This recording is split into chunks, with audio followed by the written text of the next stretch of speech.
A little update on my thoughts globally. What's going on? Argentina is the great place to watch for where this is all going. And I lived in the US for 18 or so years, and I'm dual US citizen. And one of the things I observed in Massachusetts when I spent most of my time in Massachusetts, in Boston and the Boston area, I used to say everything is against the law here, and they selectively enforce what they want to enforce to control the population.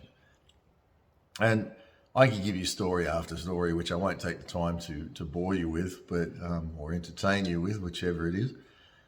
But if you're in America, I mean, virtually, especially Massachusetts, those liberal states, California, everything is against the law, and they selectively enforce what they want to control the population.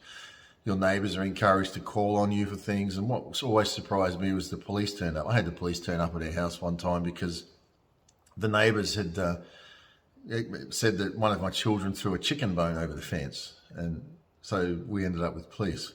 I had chickens in Saugus, Massachusetts, and we got some chickens because I thought the way the world's going, I need to get some chickens. And funny chicken story, some of you have heard, I bought 13 chickens and was told that none of these things will be roosters. They were chicks. None of them will be roosters. Be lucky I got 11 roosters.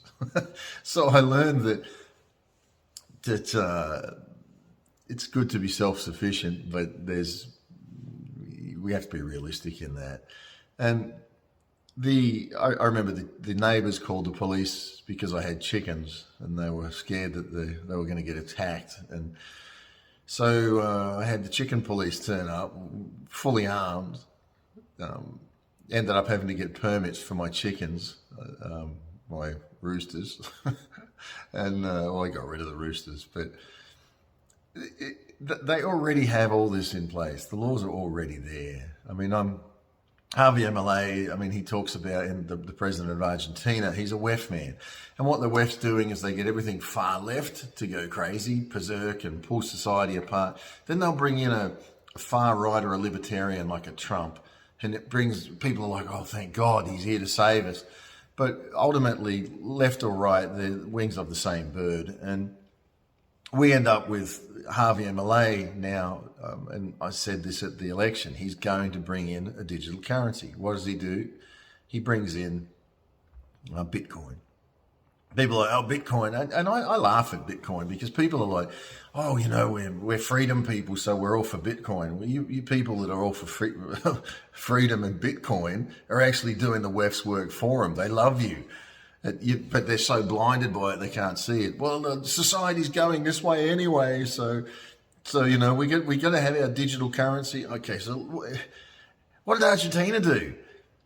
They've made it that you have to register any of your digital holdings like Bitcoin with them, and they're using it, but you have to register anything like that. And it all comes under your digital ID. They merge it on your digital ID. They won't mind if you have these digital things because they know they can shut the thing off. And so when now what are they doing? The article I shared this morning, they're saying, well, if you get a retinal scan, we'll give you digital currencies. And people that said are flocking to it. And I can tell you now, it's going to be the same in the USA. They're going to do the same thing. They're going to bring social chaos, as they have in Argentina, where nobody can afford to live. They're going to make it so hard with inflation in the US that nobody can afford to live.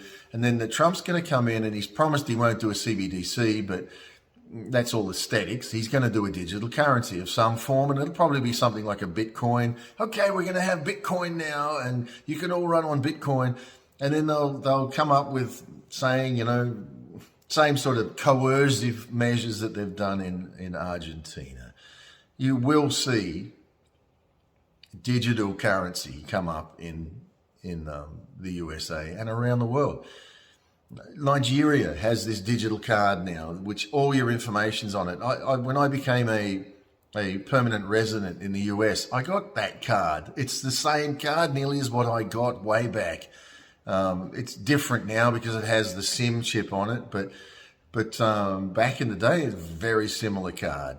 They've had this in the works for years. Australia already has that card. Students are out using it in the shops to do their practice runs to make sure that it's all okay. Australia, we're not seeing the chaos that the US is seeing because you're probably the most compliant nation in the world. And so as you've just laid down and said, oh, our government would never do that, we're the lucky country. It's already done. And let me tell you, when the US collapses, we go with it, and they'll just step in and say, oh, there you go, there's your new digital currency. And Australians will all just roll over for it and say, oh, thank you very much. Thank you, thank you. Like a dog, scratch me here. It's like, it's sickening, but people don't want to know. They don't want to know the truth. They don't want to know that they're being coerced into it, lulled to sleep. And people are, freedom fighters are like, oh, I'll never take that. Yeah, you will. I mean, who are you trying to kid? The only thing you're going to stand up against, the only way you can stand is when there's something spiritually inside of you that's going to give you the intestinal fortitude, the guts to stand up. You'll complain and you'll do your thing. And, and I love these people that say, oh, well, I'm a survivalist. They're going to get out in the bush. Well, you're going to have to get out. You're not going to be able to own land because you're going to have to pay rates. How are you going to do that? You won't be able to drive cars because you won't have money to do that, and you can't buy petrol. You won't be able to buy food. And that's ultimately where it's all going. So people are like, well, I'm going to be self-sufficient. Oh, and like America, they're going to ask you to register your chickens, and then they'll come around and say there's a bird flu. We're taking them. Well, there's no out. The only way you're going to do this is to have spiritual depth, to understand God, to understand. Read my book, The Vegetable Garden, Faith and a Corvette. Read it. If you don't have money to buy it, send me a message and I will send it to you digitally for free. But read the book.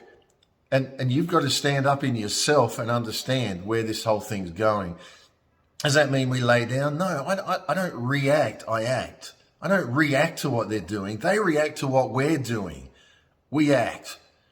And as we act in concisive actions towards what we know needs to happen, and I'm watching people gather things and do things that are solid things that are going to be there for their family, their friends, and will ease the pain. I don't think there's a final solution to this to save us other than God, but I think it will ease the pain as the journey goes on.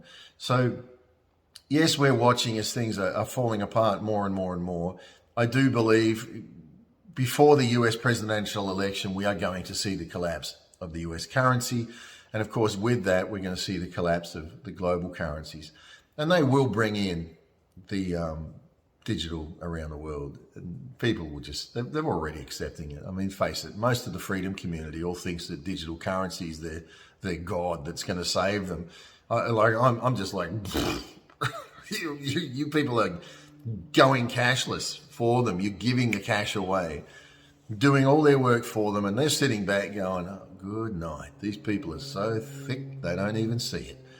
And no, but digital's the way we may as well have it. It's great. I love listening to people justifying it. We got to have it anyway. It's coming anyway, so we have to do it. Oh, it's true. Yes. You can line up with some of the officers that are going to enforce this and explain to your children what's happened. And I can tell you now that there needs to be freedom, financially, medically, physically, everywhere. And they are coming for every part of our lives. And if we give that over, it's our own fault. So when you're living it, don't complain. You put yourself there. How do I stop it? You know what? You be proactive in your life to walk the path that you know you need to walk. And for me, that comes from my faith. It comes from the fact that do I have all the answers? No. But as you read the book, you'll see I've lived in this economy for over 20 years of this anyway. And you can live outside what I would call the world's economy and in God's economy. And that's not living religion. That's living the freedom of the spirit and what that does for you. Lived it for over 20 years, and you can only talk about what you earned the right to talk about. Read the book and you'll know for yourself. God bless.